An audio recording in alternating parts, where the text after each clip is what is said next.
Assalamualaikum warahmatullahi wabarakatuh. Saya Ria Liuhartana, dosen tetap pada Prodi Ilmu Perikanan, Fakultas Perikanan dan Kelautan Universitas PGRI Palembang. Saya merupakan peserta dengan nomor 42 pada pelatihan pekerti yang diselenggarakan oleh LPMPP Universitas Bengkulu gelombang 3 tahun 2024. Pada kesempatan ini, saya akan melaksanakan tugas praktek teaching pada mata kuliah yang saya ampu, yaitu mata kuliah diversifikasi dan pengolahan hasil perikanan. Demikian yang bisa saya sampaikan sebagai pembukaan. Berikutnya saya akan menyampaikan praktek teaching. Terima kasih.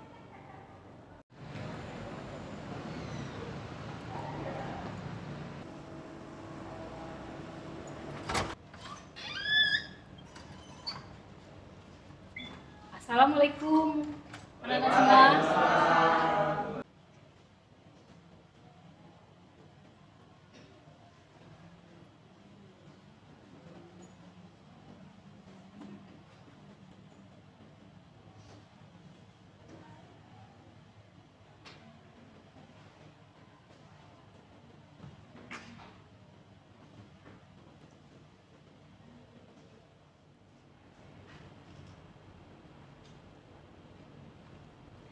Assalamualaikum warahmatullahi wabarakatuh. Waalaikumsalam warahmatullahi wabarakatuh. Apa kabar semuanya? Baik. Ibu harapkan di siang hari yang panas ini kalian tetap semangat untuk kuliah ya. Gimana? Kegiatan kuliah hari ini? Semangat.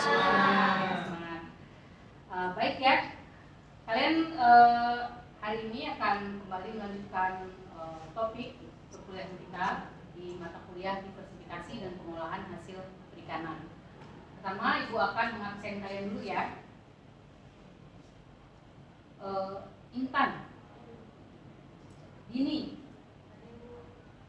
Nurul, Talia, Widya, Haspen, Rizky, Sultoni, Nadia Jelly, Sawaludin, Ocha, Harmansa, Dewi. Jadi yang tidak hadir hari ini siapa? Sultan dan Rizky. Kenapa? Sakit ya? Kemudian Mardiana, Hadir Bu. Marisa, Hadir Bu. Angga, Irfan. Irfan tidak hadir juga. Kenapa? Ada keperluan atau sakit juga? Fahri, Yonatan, Hadir Bu. ada beberapa yang tidak hadir hari ini ya. Baik ya. Kalian udah siap kita lanjutkan perkuliahan hari ini? Siap. Semangat ya. Semangat.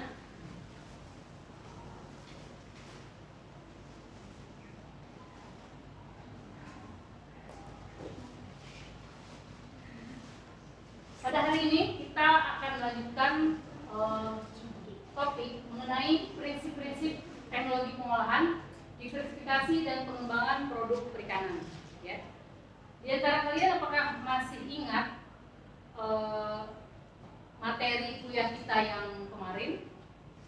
Ibu akan tanya ya, untuk kalian mengingat kembali topik kuliah kita minggu yang lalu. Siapa di sini yang masih ingat apa itu makna dari diversifikasi? Siapa? Ya. Kemudian ada lagi? Satu lagi. Belum minta. Ini. Jawaban dari kalian. Iya. Apa? Ya, silakan ada jadi. Menurut media, baru itu sebuah inovasi baru atau produk inovatif yang belum pernah ada sebelumnya. Oh, jadi ada unsur inovasi. Ya. Dengan adanya inovasi maka bisa menghasilkan produk baru. Jawaban kalian sangat bagus. bagus ya, jadi kalian masih mengingat ya materi kita sebelumnya. Pada hari ini juga kita akan mengulang sedikit dan kemudian membahas lebih dalam mengenai materi tersebut ya. Jadi kalian bisa lihat slide ya.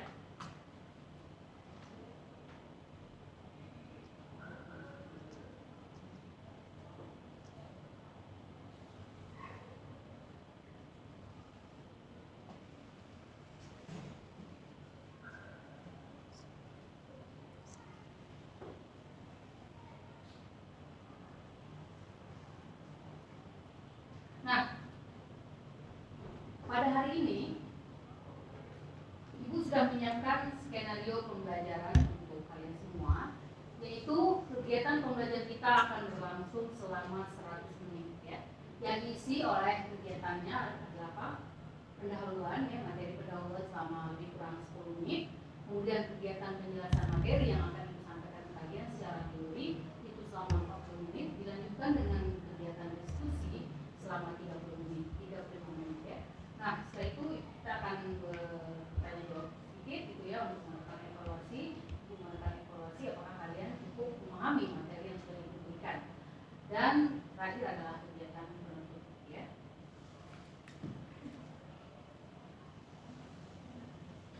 Nah, ini adalah capaian pembelajaran ya untuk pertemuan kita saat ini. Artinya apa? Setelah kalian menerima topik perkuliahan hari ini, itu kalian harus mampu untuk mengetahui, memahami, menerapkan, mengembangkan ilmu pengetahuan dan teknologi di bidang penanganan dan pengolahan hasil perikanan, dan kalian juga mampu mengembangkan keanekaragaman produk hasil perikanan. Jadi seperti ini ya yang harus kalian capai ya, kemampuan yang harus kalian capai setelah pertemuan perkuliahan kita kali ini. Dari sini ada yang mau ditanyakan? Tidak ya? Apakah kalian merasa mampu untuk mencapai ini? Ya? Ya, sekarang bisa. Tips agar kita bisa memahami proses pencapaian itu gimana? Yang pertama, Ibu sampaikan dulu teori. Kemudian selama Ibu menyampaikan teori, selama perkuliahan kalian aktif. Nanti juga kalian akan aktif juga di dalam grup. Untuk apa? Untuk lebih memahami melalui praktek. Ya, nanti akan Ibu jelaskan praktek dalam hal diskusi. Pada kali ini diskusi ya, karena bukan masa kita sekarang bukan untuk ini tapi teori yang diisi dengan diskusi. Gitu ya. Ada lagi yang mau tanyakan? Cukup ya. Baik, kita lanjutkan ya. Nah, ini adalah pemahaman mengenai produk baru dan juga pengembangan produk makanan secara umum gitu ya. Seperti tadi ada yang sudah menyampaikan ya, itu betul sekali ya, bahwa produk baru itu apa sih? Itu bisa dimaknai berbagai macam. Jadi kata-kata baru itu dalam hal pengembangan produk itu bisa beraneka ragam bentuknya ya. Bisa merupakan produk lama dalam kemasan baru ya, produk lama dalam kemasan baru. Apakah kalian pernah melihat produk yang selama ini sudah kalian kenal sekian lama terus dia seolah-olah baru, begitu kalian misalnya menemuinya di toko atau swalayan gitu ya, ini sepertinya baru, oh ternyata produk yang saya biasa beli tapi menggunakan kemasan yang baru, bisa kemasan itu lebih menarik gitu ya. Jadi ada berbagai alasan dari produsennya sehingga dia mengganti gitu ya kemasannya menjadi kemasan baru gitu ya. Apakah ada di antara kalian di sini yang pernah melihat hal tersebut, menemukan hal tersebut? Dapat di sini? Jonathan? Ini contoh sederhananya kayak makanan-makanan ringan gitu. Makanan seiring yang perkembangan zaman pasti ada pembaruan dari segi kemasan, pasti berubah dari zaman ke zaman pasti. Ada perubahan. Dan menurut Jonathan sendiri, perubahan itu apakah lebih disukai atau tidak? Karena dia itu kan dirubah karena menyesuaikan perkembangan zaman ya. Makanya mereka merubah itu memang tujuannya agar lebih dinikmati sama penggemarnya yang dia konsumsi. Luar biasa ya pendapat dari ini ya. Kemudian kriteria baru yang kedua bisa kita maknai dalam perubahan dimensi. Apa yang kalian bayangkan dalam perubahan dimensi? Kalian? Ukuran, ya ukuran. Pernah kalian melihat ada perubahan ukuran? Contohnya apa? Ya. Oh, kalau menurut kalian, apakah itu menjadi lebih memenuhi kebutuhan atau bagaimana? Dengan kemasan yang berubah, misalnya tadi kan lebih kecil gitu ya. Kenapa? Jadi lebih murah gitu harganya ya? Atau lebih mudah dipegang jadi kemasannya? Atau gimana?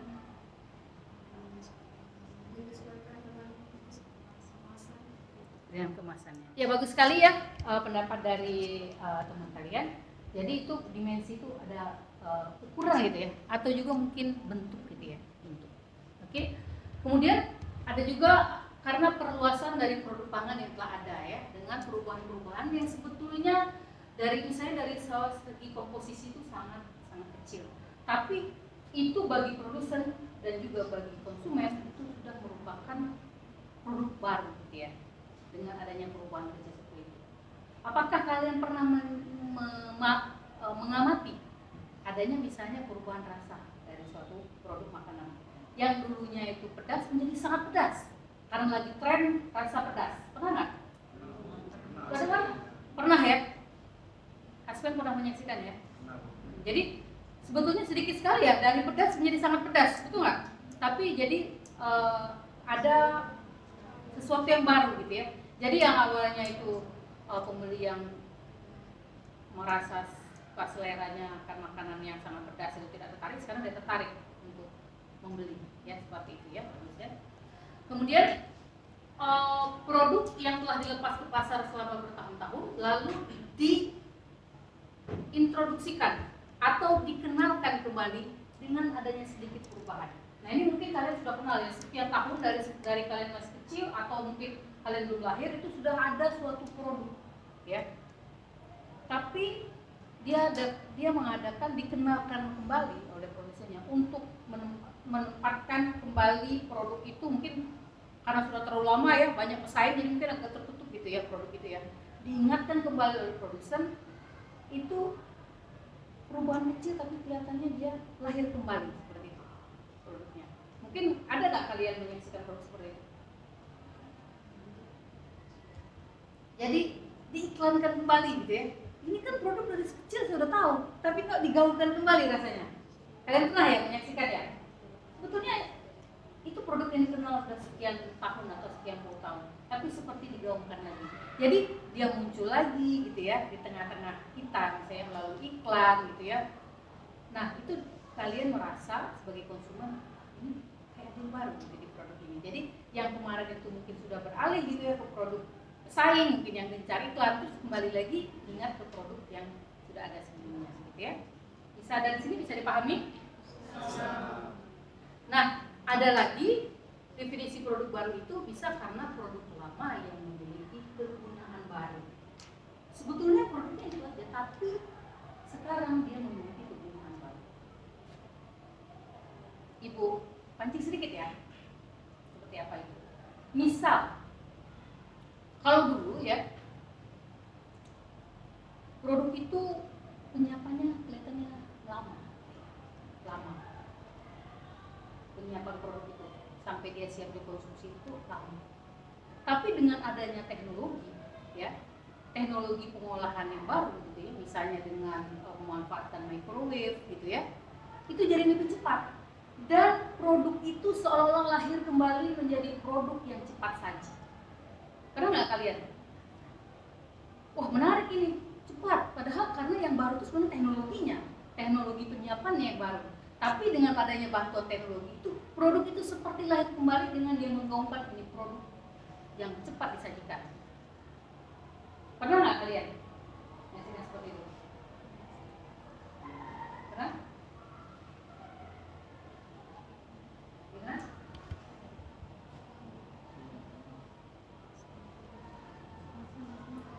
Angga? Oh belum. Siapa di sini yang pernah? Kocak. Pernah menyaksikan produk seperti itu? Pernah ya? Oke. Nah, ini mengenai pengembangan produk pangan ini ya. Jadi pengembangan produk pangan itu berkenaan dengan penambahan atau pengembangan produk baru ya. Kemudian perubahan atau modifikasi produk yang sudah ada. Kemudian penarikan produk dari pasar dan menggantikan dengan produk yang lebih berdaya saing. Nah ini terus satu lagi menemukan kegunaan baru bagi produk yang dihasilkan. Mari kita bahas satu ya. Penambahan atau pengembangan produk baru. Jadi dari produk yang sudah ada kemudian dikembangkan lagi. Misalnya, coba Dewi. Misalnya tuh kayak lemak dan patin biasanya kan diolah jadinya. Nah dari minyak itu bisa diolah lagi menjadi biogas. Oh, jadi dikembangkan lagi gitu ya, ada produk baru. Oh iya, bagus sekali ya. Kemudian Fahri, kalau menurut Fahri bagaimana? Pakan Pakan, kalau pakan seperti bagaimana contohnya? kan biasanya ada ukuran, Hmm. penambahan ukuran, ada yang besar, ikan yang ukuran besar, ada yang kecil, terus ada yang kecil lagi untuk yang bibitnya. Oh, jadi variasi dalam pakan gitu ya. Jadi sesuai sama kebutuhan dari si ikan ya. Jadi karena perbedaan ukuran ikan itu beda pakannya ya. Bagus sekali ya.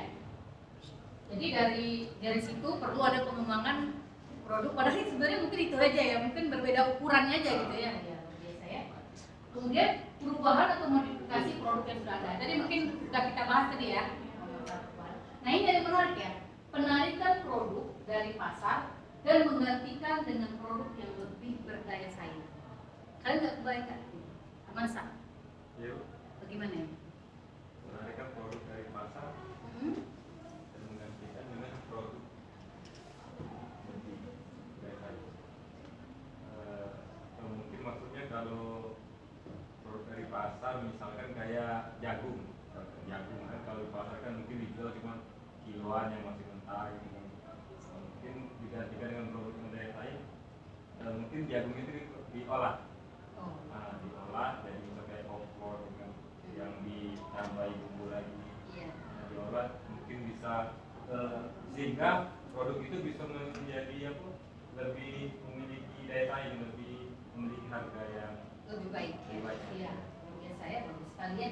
Jadi kelihatannya kurang laku, dikembangkan lagi gitu ya Iya, produknya. ya. Dirubah gitu ya strategi. Jadi memang seperti itu ya analisa dari produsen ya. Produk nggak laku, bagaimana ini? Diolah lanjut. Tadi itu contohnya ya, diolah lanjut jadi produk yang lebih banyak peminatnya. Ya, iya. Kemudian ini juga mungkin ya tadi ya termasuk ini juga ya menemukan kegunaan baru bagi produk yang dihasilkan. Iya. Nah, juga ya ada manfaat baru gitu ya dari yang pertamanya mungkin untuk pakan aja bisa untuk manusia gitu tadi ya contohnya seperti itu ya dengan cara pengolahan yang berbeda gitu ya. Dari sini ada yang mau ditanyakan? Ada yang mau ditanyakan? Angga? Ada yang mau ditanyakan Angga?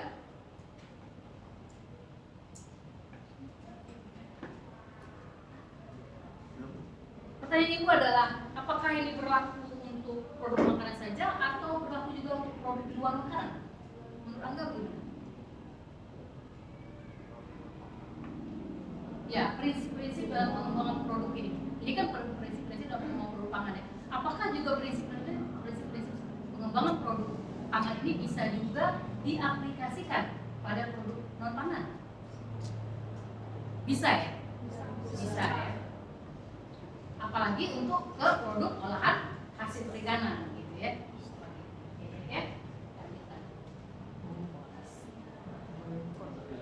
Nah ini kita sampai pada diversifikasi olahan hasil perikanan ya. Nah seperti yang kalian ketahui, produk perikanan atau hasil perairan itu tidak hanya ikan ya, beraneka ragam, betul ya? Ya. Kan tentunya terutama juga crustacean dan mollusca ya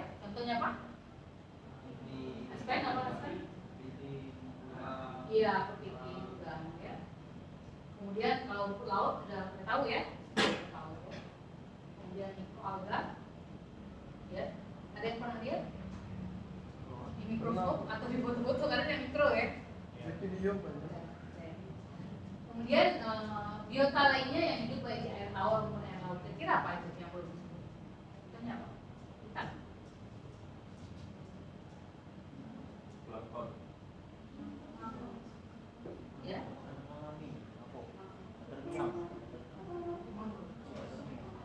Oh, tanaman mangrove. Terus apa lagi? Perairan juga dia. Mangrove. Ya, di laut. Juga. Terus ada apa kalau menurut Pak?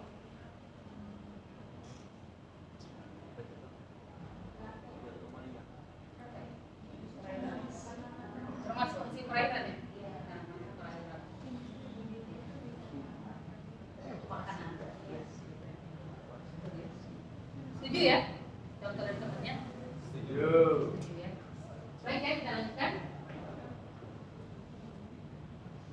Nah ini diversifikasi olahan hasil perikanan. Jadi pada prinsipnya adalah penganeka-ragaman dari jenis produk olahan hasil perikanan dari bahan baku yang belum atau sudah pernah ada sebelumnya. Jadi tidak melulu harus menggunakan bahan baku yang baru ini ditemukan, tidak ya. Tapi juga dari yang sudah ada pun bisa menghasilkan variasi olahan hasil perikanan. Tergantung dari prosesnya gitu ya, proses pengolahannya. Kemudian tentunya penganeka-ragaman ini, penganeka-ragaman atau diversifikasi olahan hasil perikanan ini, perubahan-perubahan itu harus tetap memperhatikan apa? Memperhatikan faktor mutu dan gizi. Jadi berubah menjadi lebih baik gitu ya, baik dari segi kualitas, ya, gizi gitu ya, maupun gizi. Jangan sampai mengganti misalnya proses pengolahannya menjadi kehilangan gitu ya, kandungan gizi dari bahan olahan hasil perikanan. Atau misalnya diganti kemasan malah hilang gitu ya bahan aktif yang diharapkan dari olahan hasil perikanan tersebut. Bisa dipahami? Jadi seperti itu ya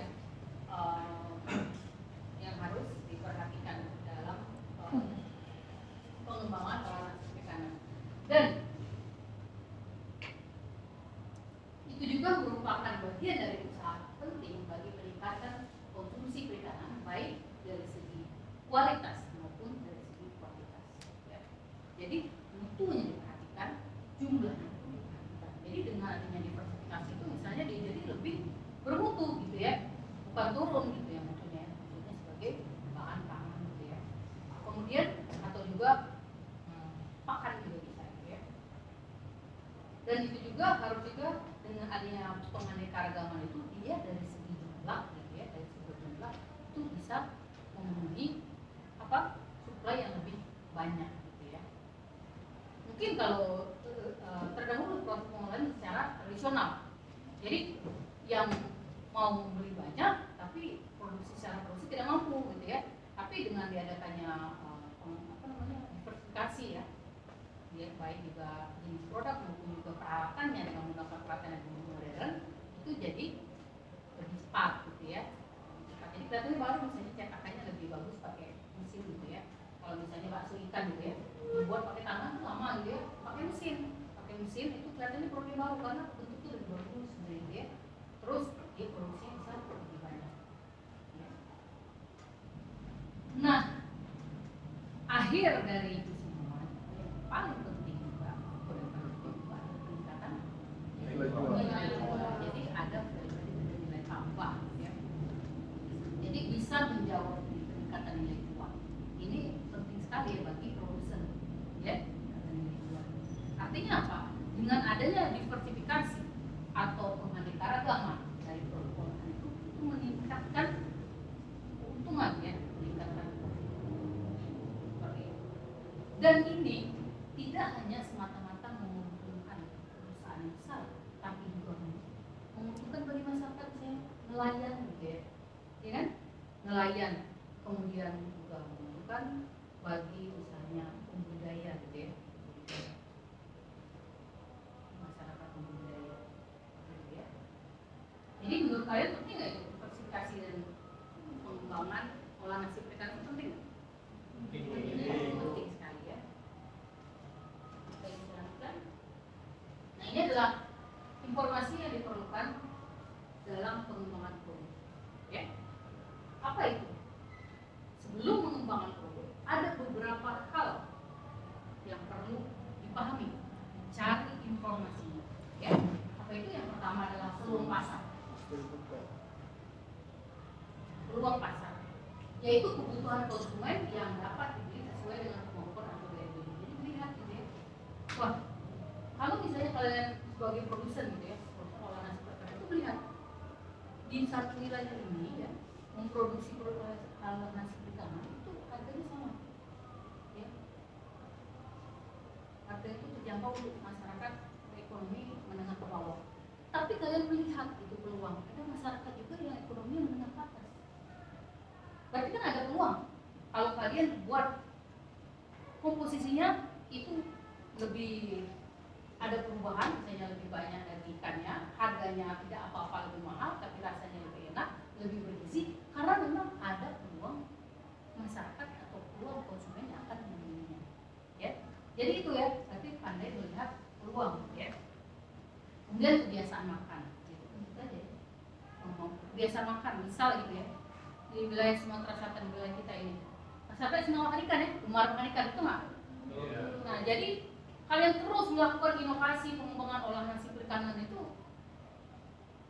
malah dapat semakin meningkat lagi bisa konsumsi dari produk olahan nasi perikanan, karena memang yang mengemari olahan nasi perikanan itu banyak gitu ya. Jadi mungkin sudah seperti ini yang dikenal dibuat produk orang lain, jadi masyarakat itu nggak bosan makan. Atau ada juga seperti food habitnya itu kebiasaan makan yang kurang suka, misalnya contohnya makan ikan. Kenapa? Karena katanya amis, ya kan ya. Terus katanya banyak tulang. Oh seperti itu. Ubah supaya mereka mau makan. Karena kok banyak ini ikan di sini. Di wilayah sini produksinya perhasil tangkap dan budayanya luar biasa gitu. Ubah gimana? Dibuat produk, ya kan? Dibuat produk yang aroma amisnya itu berganti menjadi aroma bumbu misalnya. Terus tulangnya itu dibuang gitu ya. Dagingnya digiling, jadi tidak ada lagi kekhawatiran seperti produk sebelumnya. Itu kan kita melihat peluang ya. Nah jadi yang sebelumnya masyarakatnya enggan untuk mengkonsumsi olahan nasi perikanan itu menjadi mau untuk makan gitu ya. Yang dulunya tidak membeli sekarang menjadi membeli gitu ya. Kemudian target pemakai itu perlu diperhatikan ya. Mungkin kalian perhatikan ya, yang makan anak-anak, remaja ya, dewasa, lansia sama nggak untuk semua produk? Beda ya, beda. Jadi ini produk mau disasar untuk siapa? Apa yang dikembangkan?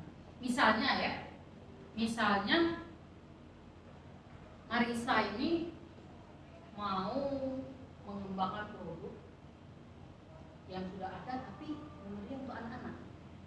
Oh, untuk Marisa seperti apa? Kurangi pedasnya. Kan untuk anak-anak, betul kan? Nah, seperti itu. Dia pandai melihat peluang karena kelihatannya ini bisa dikonsumsi anak-anak suka, tapi jangan langsung digunakan aja, diadakan penyesuaian misalnya rasa pedasnya yang dikurangi, ya. Kemudian kondisi sosial, gitu ya. Bagaimana kondisi sosial di masyarakat, gitu ya. Kemudian sistem distribusi juga bagaimana, gitu ya. Apakah bisa menjangkau, gitu ya. Tempat yang lebih jauh gitu ya. Kemudian pesaingnya ada, itu harus pandai juga melihat kondisi persaingan produk ya. Bagaimana lebih mudah memasarkan produk yang tidak ada pesaing atau sudah ada banyak pesaingnya? Yang belum ada. Yang belum ada, ya. Itu udah diingatkan ya. Setuju kalian semua? Setuju ya. Kemudian teknologi yang ada versi harga. Jadi seperti ini ya, misalnya kalian mengolah itu dengan cara yang seperti ini, hasil perikanan itu. Terus ditambah lagi dengan adanya suatu teknologi, itu bisa meningkatkan harga atau nilai jual produk. Ada yang bisa beri contoh? Saul ini.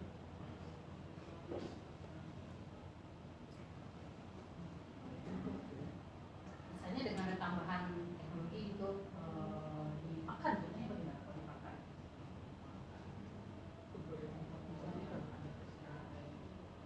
Misalnya mungkin kalau pakan itu dikeringkan matahari ya. Terus dengan ada teknologi oven seperti yang ada di workshop gitu, itu jadi bagaimana?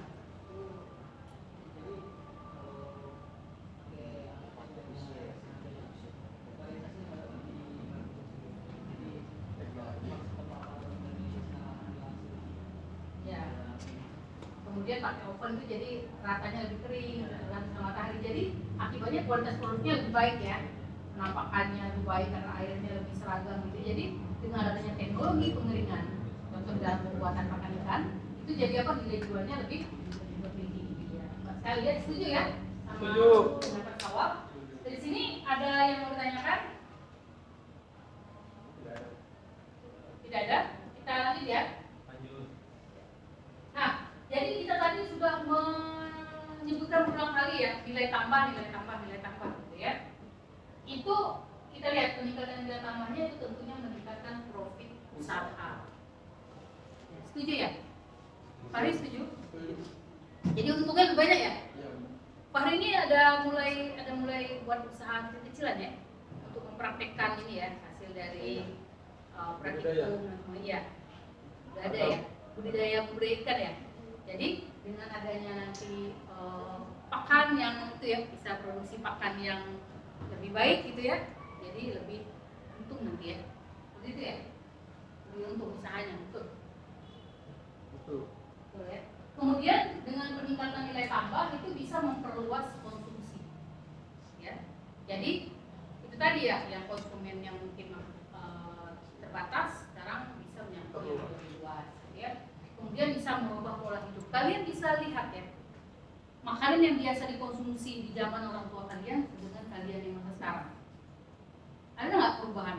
Kalau dulu mungkin kalian lihat waktu masih kecil ibu kalian masak terus ya, masak terus. Kalau sekarang itu mungkin lebih banyak, lebih banyak. Jadi ada sesuatu yang berubah ya, dengan adanya teknologi ya, dengan adanya apalagi pengembangan produk, ya, selera jadi berubah ya. Kemudian meningkatkan konsumsi makanan bergizi ya, tentu saja ya, dengan meningkatnya jumlah yang mengkonsumsi olahan hasil perikanan itu diharapkan apa, kondisi gizi dari masyarakat itu menjadi lebih baik. Kemudian bagaimana, setuju Nurul? Setuju ya. Jadi kalau yang ada yang kesulitan gitu ya memakan ikan seperti itu ya, karena banyak tulang, jadi setelah diolah itu tanpa tulang, jadi mau dia mengkonsumsi, jadi tubuhnya lebih kuat gitu ya, konsumsi makanan bergizinya itu lebih banyak gitu ya. Dari sini ada yang mau tanyakan? Nah, kita sampai di keanekaragaman produk olahan hasil perikanan ya. Di sini kalian mungkin tidak asing ya, tidak asing dengan berbagai produk olahan hasil perikanan di Sumatera Selatan. Jadi memang Sumatera Selatan ini masyarakat yang suka atau gemar makan ikan. Jadi tidak heran kalau olahan hasil perikanannya dari zaman dahulu kala itu sudah bervariasi. Ditambah lagi dengan pengembangan olahan hasil perikanan yang lebih modern gitu ya. Jadi produknya pun semakin beraneka ragam gitu ya. Nah, pada pertemuan kali ini ya, selain materi yang Ibu sampaikan kalian, Ibu juga menerapkan proses pembelajaran aktif melalui pemecahan kasus atau case method. Jadi diharapkan dengan metode ini ya, kemampuan berpikir kalian ya, keterampilan berpikir kalian itu meningkat ya. Jadi dari low order thinking skill bisa menjadi high order thinking skill. Yang Ibu butuhkan dari kalian apa? Di sini adalah kalian bisa berdiskusi dalam kelompok ya, membahas, berdiskusi mengenai apa? Menganalisis kasus, mempresentasikan hasil kasus tentang pengembangan produk olahan hasil perikanan dari limbah gabus. Jadi kelas ini Ibu minta dibagi menjadi 3 kelompok. Jadi masing-masing kelompok itu membahas ya, apa produk olahan hasil perikanan yang bisa dibuat dari limbah ikan gabus. Menurut kalian, apakah ini suatu bisa memberikan solusi? Bisa memberikan solusi ya untuk adanya limbah. Jadi limbah ikan gabus itu kalau kalian pergi pasar banyak nggak kelihatan tersia-sia. Karena apa? Karena di Sumatera itu banyak ya konsumsi daging ikan gabus ya untuk berbagai macam olahan termasuk apa? Kan olahan hasil perikanan yang menggunakan daging ikan gabus. Nurul model Taiwan ini kerupuk, kemudian kenapa? Congkak ikan gabus, ya, kemudian saus. Taiwan Bu. Oh, yang berkuah ya, yang berkuah. Seperti siapa? Campungan ya, yang berkuah. Terus apa? Oh ya, ada lagi yang masakan apa Dewi? Laksa, terus jadi gulai ya, seperti apa? Gulai ikan gabus ya. Kemudian masa? Ya. Kan pindang betul ya. Kemudian Marisa, Margiana. Pempek, oke. Otak-otak ya, Marisa. Terus enggak? Kalau kan ada telurnya Bu, buat ini apa namanya itu makanan minyak pindang itu tapi enak. Oh, dari telur ya, telurnya ikan gabus. Kemudian paling Taiwan model. Coba lanjutkan. Pepes ini. Pepes luar biasa ya. Jadi gitu ya. Terus akibatnya itu ada banyak limbah yang belum diolah. Jadi dari sini kalian melihat adanya suatu masalah gitu ya. Dari proses itu ada limbah. Apakah limbah dari ikan gabus ini bisa diolah sehingga memberikan nilai tambah? Jadi yang dibuang saja menjadi bisa dijual, menjadi diolah. Nah, dari situ Ibu bagi kalian di 3 kelompok ya. Di sini kelompok 1 silakan didiskusikan apa ide kalian, bisa kalian browsing di internet di ini ya. Kemudian kelompok 2 juga ya, topik yang berbeda. Kemudian kelompok 3. Jadi kalian pilih jenis limbah apa. Kalau kelompok ini mau milih jenis limbahnya apa? Tulang. Nah, dari tulang itu kalian diskusi mau dijadikan apa gitu ya. Kemudian kalau kelompok 2 kulit mau dijadikan apa, silakan diskusi ya. Kemudian kelompok 3 jeroan mau dijadikan apa, silakan didiskusikan. Oke, nanti kalian diskusi, kemudian kalian siapkan nanti hasil diskusi kalian ya, disiapkan hasil apa yang hasil diskusi kalian itu nanti setelah perkuliahan nanti akan kalian lanjutkan dalam bentuk laporan yang akan kita bahas dan kalian presentasikan minggu depan ya. Jadi sekarang Ibu kasih waktu lebih kurang 20 sampai 30 menit untuk kalian berdiskusi. Setelah itu kita akan diskusi kelas, ya. Oke, udah siap? Ya, siap. Ya, semua aktif ya untuk berdiskusi. Kita mulai dari sekarang, ya. Silakan.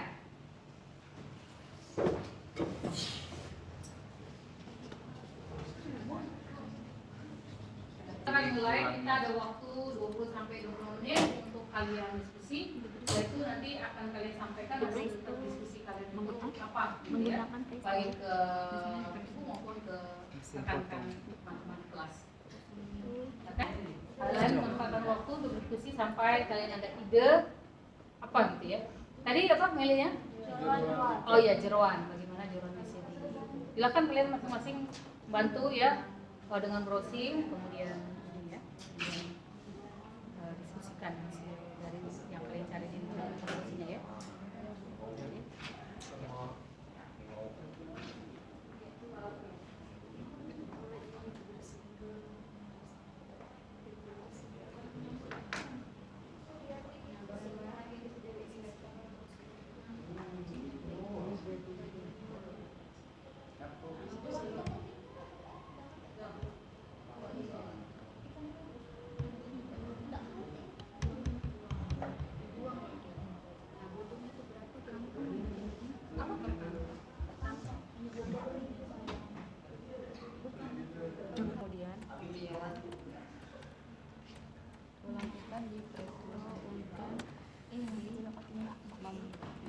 75% daging ikan. Ayo. Bagaimana diskusinya? Masih lancar. Masih berjalan ya. Sudah dapat idenya? Sudah dapat idenya, bagus ya. Terus kalian bisa menjelaskan nanti ya mengapa kalian memilih ide tersebut gitu ya? Siap, Bu. Ya. Silakan. Ya, Bu. Ada masalah? Enggak ada Bu. Lancar ya? Internet di ruang kelas lancar ya? Lancar. Terus bagaimana kelompok 2? Ada semangat? Sudah dapat ide? Sudah. Sudah dapat ide ya? Ya bahas ya kalian mengapa memilih ide tersebut ya? Dibahas ya. Yuk. Bagaimana dengan kelompok 3? Sudah, Bu. Sudah dapat idenya? Sudah. Luar biasa ya semua. Sudah kalian bahas lagi mengapa memilih topik itu, terus bagaimana nanti pembuatan produknya ya? Jangan cuma nama produknya, tapi bagaimana cara pengolahannya. Ya. Ya, metodenya. Ada kendala? Tidak ada ya, lancar ya? Masih terus berjalan. Oke, masih ada waktu. Silakan dilanjutkan ya. Terus kalian mulai siapkan format laporan ya. Jadi topik ini akan ada di beberapa pertemuan. Khusus pada hari ini kalian menentukan ide kalian mengenai produk apa yang akan kalian olah dari limbah tersebut. Kemudian apa alasannya? Kemudian kalian mulai siapkan format laporan. Nah, format laporan itu sudah pernah Ibu jelaskan di pertemuan sebelumnya. Kalian pakai format itu ya.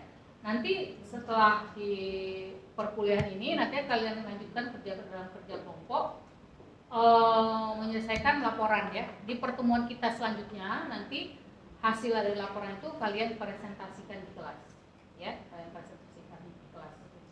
Kalian pertahankan pendapat kalian itu nanti di kelas ya. Ada yang mau tanyakan?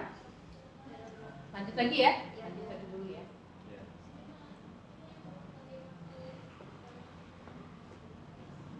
Jadi Ibu meminta kalian supaya aktif ya dalam pemecahan masalah ya, dan pembelajaran studi kasus ini gitu ya.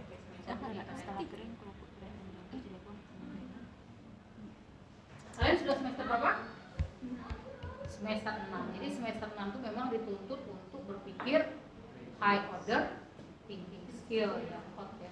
Jadi kalau kalian merasa agak itu ya berat berpikir itu udah cocok gitu ya. Udah cocok gitu ya.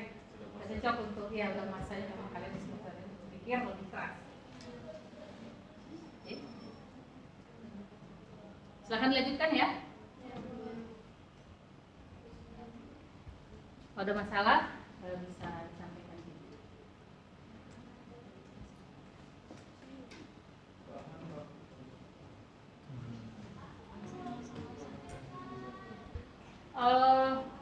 Ibu ingatkan kembali ya, nanti pemecahan masalah ini ya. Jadi dengan materi pemecahan masalah ini akan ada di beberapa pertemuan ya. Dan itu nanti ada penilaian metode penilaian tersendiri ya untuk kalian. Di mana hasil dari kegiatan ini nanti paling tidak akan berkontribusi pada minimal 50% dari nilai akhir kalian ya, dari khusus untuk mata kuliah ini tentunya ya. Jadi hasil diskusi ini untuk mata kuliah ini minimal 50%. Kemudian nanti akan ada sistem penilaian ya yang akan diberikan dan kemudian akan divalidasi oleh kelas kalian, bisa ya dari pihak luar, nanti apakah dari dosen yang lain gitu ya. Nanti akan Ibu jelaskan di pertemuan selanjutnya ya. Jadi keaktifan kalian gitu ya, ide-ide kalian, kemudian laporan, diskusi nanti ya, dari situ nanti semua mendapatkan nilai ya, berkontribusi atas nilai akhir dari mata kuliah ini minimal 50% dari nilai ya. Dari sini ada yang mau bertanyakan? Kalian bisa teruskan, lanjutkan, waktunya tinggal sekitar 3 menit lagi mungkin ya. Betul ya? Waktu inisinya tinggal 3 menit lagi kalian lanjutkan. Dan kita setelah itu akan kita diskusi Kita dengarkan bagaimana ide dari masing-masing kelompok di kelas ini. Ada yang mau tanyakan? Sudah ya. Sawah sama biasa bisa didekat lagi ya supaya mudah diskusinya.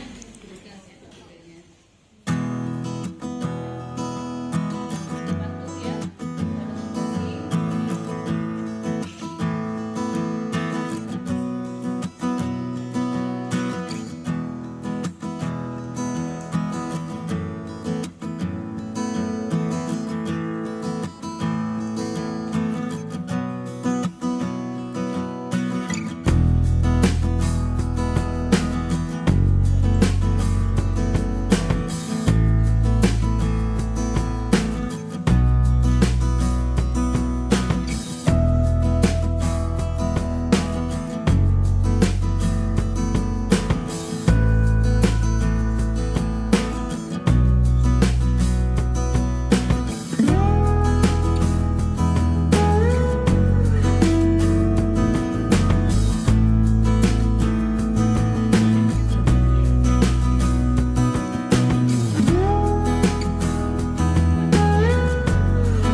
Oke baik ya, waktu berdiskusi sudah selesai.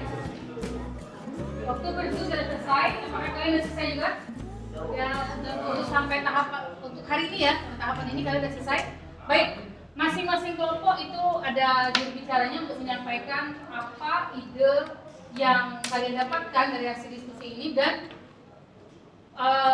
apa alasannya kalian memilih jenis produk tersebut. Bisa dimulai dari kelompok berapa? Kelompok 3 ya, kita mulai dari kelompok 3 ya. Setuju ya? Nah, ini diskusi sudah selesai. Jadi mari semua kita kembali lagi ke itu ya perhatiannya, kita dengarkan ya, kita dengarkan masing-masing kelompok memaparkan. Ini belum berbentuk laporan karena itu presentasi laporan, itu nanti ada di pertemuan selanjutnya. Tapi kalian bisa dari setiap kelompok bertanya ya, 1 sampai 2 pertanyaan Ibu kira cukup ya untuk menanyakan ke kelompok yang mempresentasikan ide yang tersebut. Oke baiknya kita mulai dari kelompok 3. Silakan, siapa juru bicaranya? Marisa. Ya, silakan Marisa. Apa topik yang dipilih? Kami memilih topik pemanfaatan jeroan ini terhadap bahan baku pakan ikan. Oh, jadi dimanfaatkan untuk pakan ikan. Ya. Baik, apa alasan dibalik ide tersebut?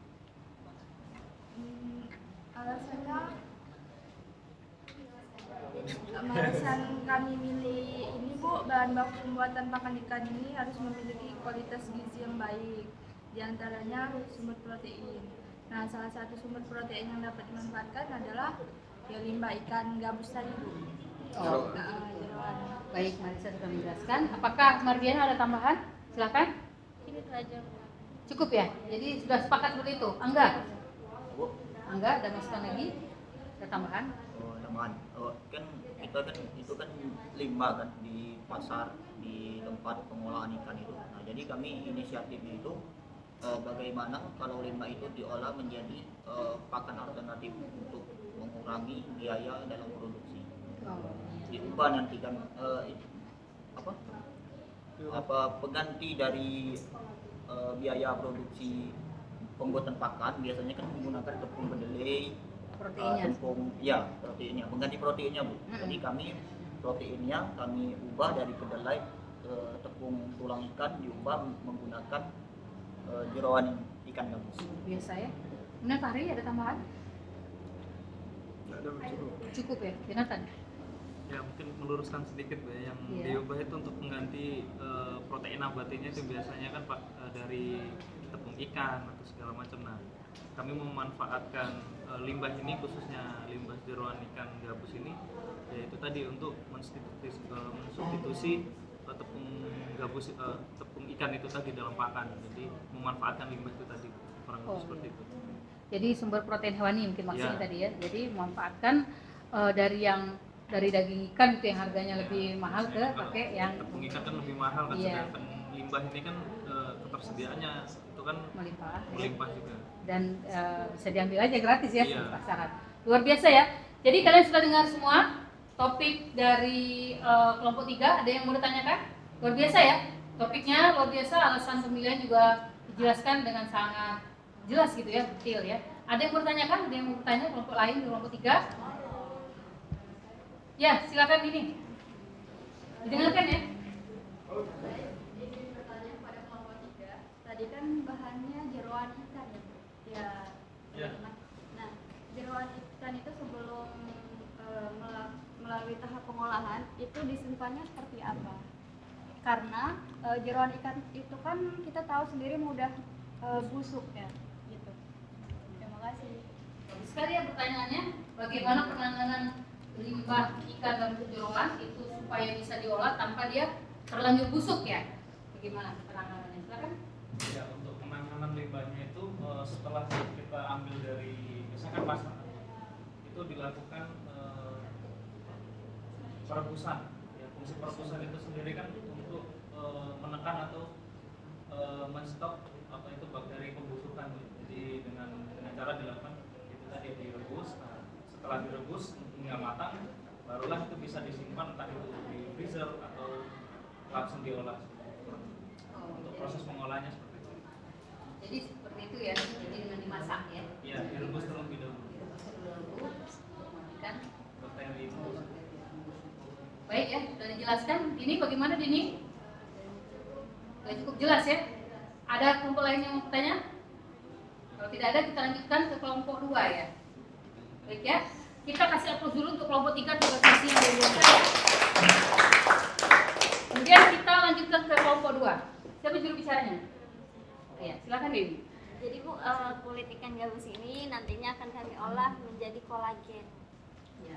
Jadi kan kulit ikan gabus ini kan sebenarnya limbah Bu, banyak. Nah kalau nanti diolah menjadi kolagen, otomatis nilai harga jualnya itu lebih tinggi Bu. Sepakat ya semua anggota kelompok? Iya. Nah, kelompok lain apa sudah tahu kolagen itu apa?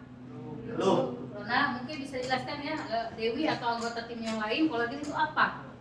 Jadi sebenarnya kolagen ini protein Bu. Nah kolagen ini sebenarnya dalam tubuh kita itu ada kolagen. Nah kolagen ini fungsinya untuk membuat kita tuh cantik, melembabkan kulit, terus tuh merawat kulit kita. Nah berjalannya usia, kolagen di dalam tubuh kita ini mulai menurun Bu aktivitasnya. Nah itulah fungsinya adanya penambahan kolagen dari kulit ikan gabus ini.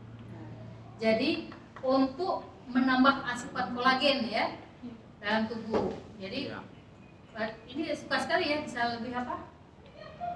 Awet muda, jadi kulitnya lebih kencang ya, luar biasa ya. Jadi dan istimewa ya. Kalian mungkin berpikir ya kolagen ini kan tidak hanya dari ikan, tapi kolagen dari ikan ini istimewa. Kenapa? Karena biasanya kolagen itu dibuatnya dari babi sama tulang sapi Bu. Namun karena berhubung itu tuh ada beberapa kelemahan. Contohnya kalau babi kan kalau orang agama Islam tuh dilarang Bu. Kemudian kalau untuk tulang sapi tuh harganya lumayan tinggi Bu. Nah kalau menggunakan kulit ikan gabus ini pertama kan gratis Bu, limbahnya gratis. Terus juga pengolahannya juga lebih mudah daripada tulang sapi yang harus dihancurkan dulu. Kalau kulit kan enggak. Dan itu juga aman dari isu halal ya. Halalnya kan udah terjamin. Karena dari tulang sapi juga nanti kan apakah penyembelihannya dipertanyakan lagi ya. Jadi itulah kelebihan dari ini ya, kolagen dari luar biasa ya. Ada yang mau ditanyakan dari presentasi kelompok 2 ini? Ada yang bertanya? Menarik ya dan bisa dijelaskan dengan sangat baik.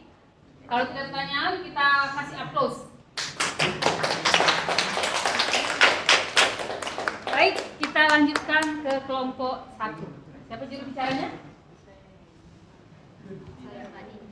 Silakan. Di sini kami ingin membuat rancangan produk, yaitu pembuatan kerupuk tulang ikan gabus. Alasan kenapa kami memilih judul ini dikarenakan masyarakat di sini itu kan cenderung untuk membuat olahan yang berbahan dasar ikan gabus, ya. Nah, sehingga banyak limbah-limbah yang terbuang, seperti halnya tulang ikan gabus ini. Maka dari itu kami memikirkan bagaimana cara memanfaatkannya. Nah, cara memanfaatkannya dengan membuat olahan seperti kerupuk tulang ikan gabus.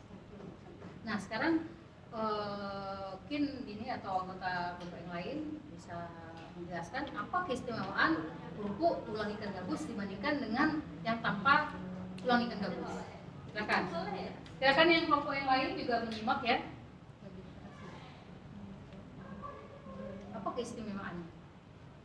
Yang menjadi nanti nilai jualnya. Mungkin lebih gurih, lebih pas di gigi itu lebih kerenyes gitu, kerasa. Lebih renyah. Oh, luar biasa ya. Jadi dia lebih renyah dikasih tulang. Luar biasa. Itu memang dicari dari kerupuk ya. Renyahnya dicari. Terus ada kandungan gizi apa? Selain tekstur yang menjadi lebih renyah, Proteinnya tinggi. selain itu kalau tulang biasanya sumber apa? Kalsium. Kalsium ya, bisa ya. Jadi istimewa ya produk yang nanti bisa dilahirkan dari tulang ikan. Biasa ya. Kalian sepakat semua? Sepakat semua. Baik ya, ada pertanyaan dari kelompok lain? Silakan. Ya, silakan Dewi. Kalau misalnya tulang ikannya dibentuk itu tulangnya itu diproses dulu. Nah, bagaimana cara pemrosesannya? Oke, cara pemrosesannya Bu ya. Ya, Ya tentunya tulang ikan itu dikeringkan terlebih dahulu, lalu digiling. Dikeringkan lalu digiling. Setelah Selanjutnya, dikeringkan, ikan gabus dilakukan penggorengan. Penggorengan. Izin meluruskan Bu, jadi tulang ikan di sini tadi tuh di presto terlebih dahulu. Nah, setelah presto itu kan dilembutkan kalau jadi ya. tulang, ya. Jadi Setelah itu kan. baru tadi bakalan digabungkan dengan bahan-bahan lain dan dibentuk lenjeran kerupuk. Oh, ditambahkan hasil dari Ya, presto tadi ya. Jadi tambahkan dan hasilnya luar biasa ya, jadi bisa renyah ya kalau menurut ya. Menurut kalian bisa renyah karena masih. Ya. Ada cukup jelas? Ada lagi kelompok 2 yang mau tanyakan? Yeli, Sawal, Permasa? Cukup. Cukup ya? Iya. Kelompok 3 ada yang mau tanya? Cukup Bu. Tadi Hasbun sudah menjelaskan ya.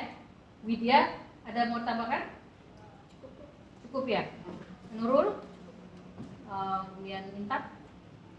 Cukup ya? Oke, kita kasih aplaus ya.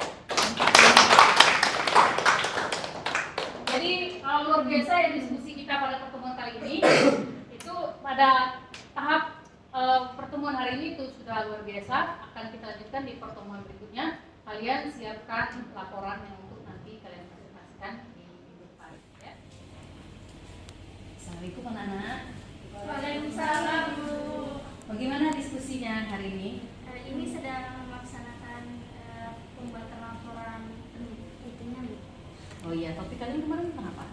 Kami kemarin tentang pengolahan kulit ikan gabus menjadi kolagen. Oh iya. Bagaimana ini ya diskusinya? Lancar? Iya lancar Bu. Target kalian hari ini apa? Hari ini mau menyelesaikan laporannya, jadi biar bisa besok minggu depannya presentasi. Oh iya. Ya, silakan kalian diskusi ya. Kalau ada yang perlu ditanyakan, nanti Ibu akan membantu carikan solusinya. Kan ya, kalian siapkan laporannya sampai laporan selesai, terus siap untuk presentasi. Ya, silakan ya. Terima kasih Bu. Ya, sama-sama.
pustakanya yang cocok? Udah dapet Bu, cuma karena pembuatan pola ini butuh alat, kayaknya itu ke WhatsApp deh Bu.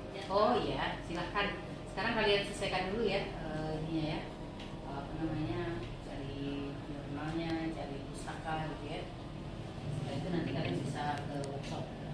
Baik Bu, ada yang mau ditanyakan?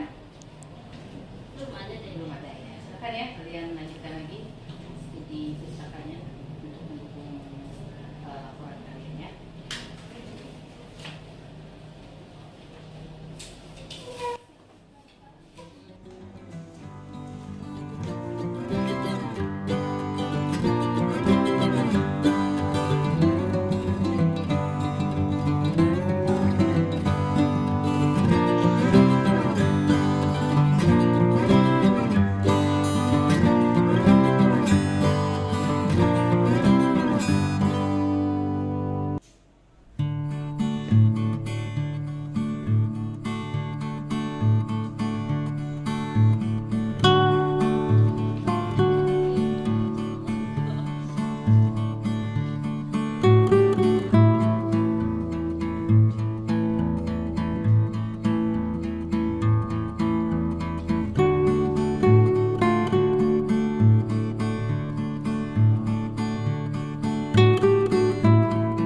pembuatan pelayannya.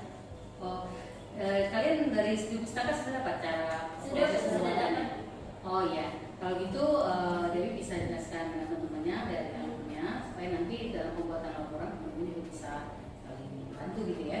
Jadi dijelasin teman-temannya, terus setelah itu nanti kalian bisa diskusi dan bisa cukup materinya untuk pembuatan laporan bersama-sama ya.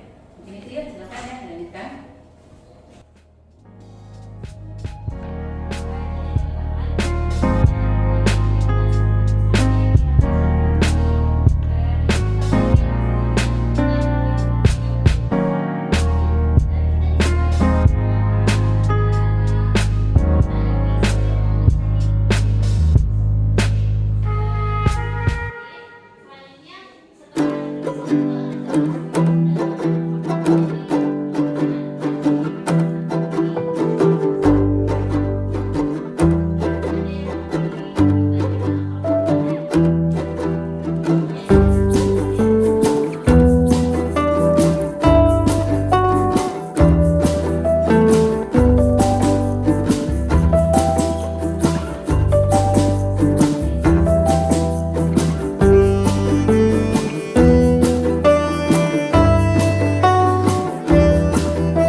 tinggal menyelesaikan laporannya aja.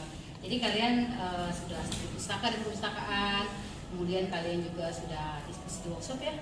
Alat-alat di workshop gimana? Memadai untuk dicoba. Nah, jadi rencana kalian dalam pembuatan produk tersebut semakin matang gitu ya.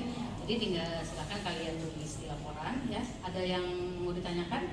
Untuk saat ini belum ada sih. Belum ada, ya cukup jelas gitu ya.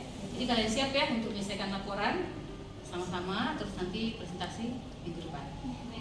Ya, silakan diselesaikan ya. Ada yang mau ditanyakan? Cukup ya, cukup mengerti ya, cukup mengerti ya. Harapan saya seperti itu. Baik. Ibu minta kalian mempertahankan ide-ide kalian, kreativitas dan keaktifan kalian ya. Nah ini bisa kita lihat ya. Kalian bisa lihat ini ya. Kalian cocokkan ide kalian tuh di sini ya. Ini ada bagan ya. Bagan produk olahan ikan tanpa limbah dari Direktorat Bina Mutu dan Diversifikasi Produk Perikanan, Direktorat Jenderal Penguatan Daya Saing, Kementerian Kelautan dan Perikanan. Kita bisa lihat di situ dari jeruan itu ada minyak ikan, begasam, gelase, gelembung renang, kemudian ising gelas, dan tambah lagi dengan tadi pakan, ya pakan. Kemudian dari kulit ikan ini menghasilkan gelatin propolit ditambah dengan kolagen. Ya. Jadi kolagen dan gelatin itu berbeda ya, berbeda ya. Kalau gelatin itu manfaatnya ke makanan, karena makanan. Kalau kolagen itu lebih ke arah farmasi ya. Kemudian ini tadi ada tulang ya. Tulang bisa lihat di situ asam lemak omega 3, gelatin, bisa juga ya tepung tulang, kolagen, glisid atau ikan hiu dan snack tulang ikan. Kalian bisa masuk dari tepung tulang untuk menjadi snack tulang ikan ya. Luar biasa ya. Berarti bisa kalian lihat di sana itu sesuai ya. Bahkan kalian bisa dapat ide produk yang di luar dari sini, bagian sini ya. Baik ya. Nah, nanti setelah selesai program ini kalian jawab kuis dari Ibu ya dengan mencatat kode gamesnya ya. Ini kuis ya.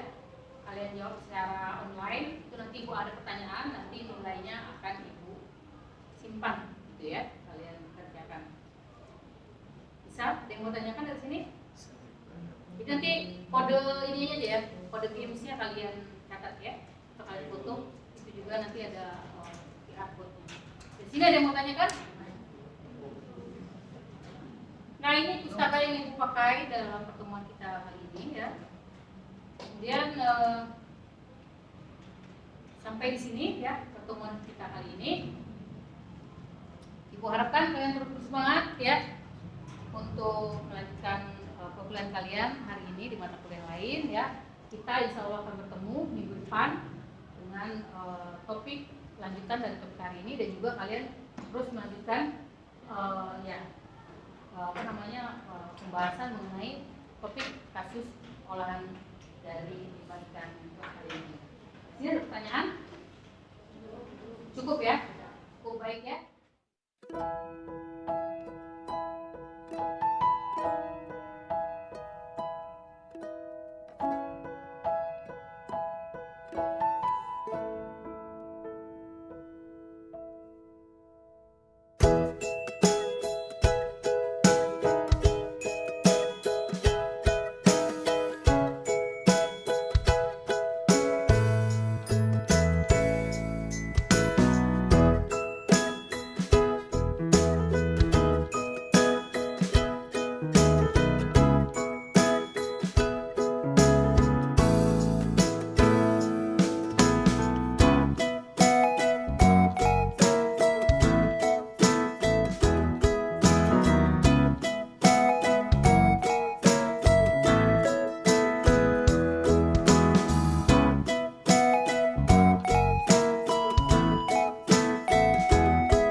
Terima kasih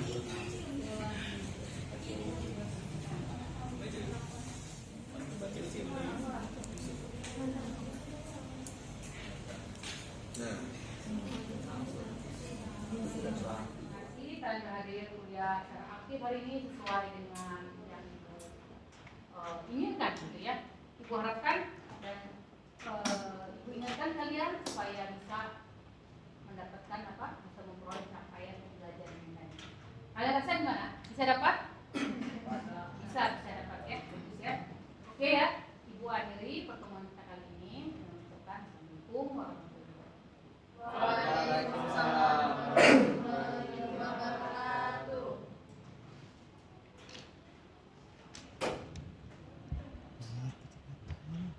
Sekian tugas reteaching dari mata kuliah yang saya ampu.